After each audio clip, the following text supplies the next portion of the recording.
ఈ కార్యక్రమానికి సహాయం సహకారము ఖచ్చితంగా స్వామివారి పట్ల భక్తులు గారు ఉన్నారో వారి కుటుంబము ఖచ్చితంగా ఆ పరమేశ్వరుడి యొక్క కుటుంబం పాత్రలు ఉంటారు. దయచేసి అందరూ నిశ్శబ్దంగా ఉండాలన్నా. అందరూ ఒకసారి ఓం నమ శివాయ చెప్పండి. ఓం నమ శివాయ చెప్పాలి అందరూ. ఓం నమ శివాయ, ఓం నమ శివాయ, ఓం నమ శివాయ. ఈ మంత్రము మీ యొక్క నాలుక పలకకుండా గుండెతో పలకాల. పంచాక్షరి మంత్రం ఇప్పుడు మేము పలికించేది మీ గుండె మాత్రం పలకాలి, అంటే నాలుక పనిచేయకూడదు.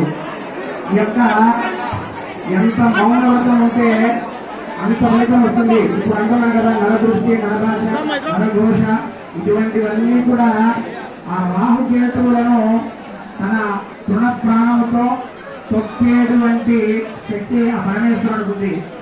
కేతు సంబంధిత దేవాలయాల్లో మన పాతాళ నాగేశ్వర స్వామి చాలా గొప్పవారు. ఆయన అనుకుంటే కేతు సంబంధ మృత్యు దోషాలన్నీ కూడా తొలుగుతాయి. దివ్యక్షేత్రాల్లో ప్రపంచంలో ఎక్కడా లేనటువంటి దేవాలయము మన పాతాళ నాగేశ్వర స్వామి. కాబట్టి అందరూ కూడా ఈ పంచాక్షరి మంత్రాన్ని పఠిస్తూ కార్యక్రమానికి సహాయం చేయవలసిందిగా అందరినీ కూడా వేడుకోవడానికి మరికొన్ని క్షణాల్లో ఈ యొక్క కార్యక్రమం మొదలు పెడుతున్నాము. సప్లయర్ స్టేజ్ వాళ్ళు ఎక్కడున్నా కానీ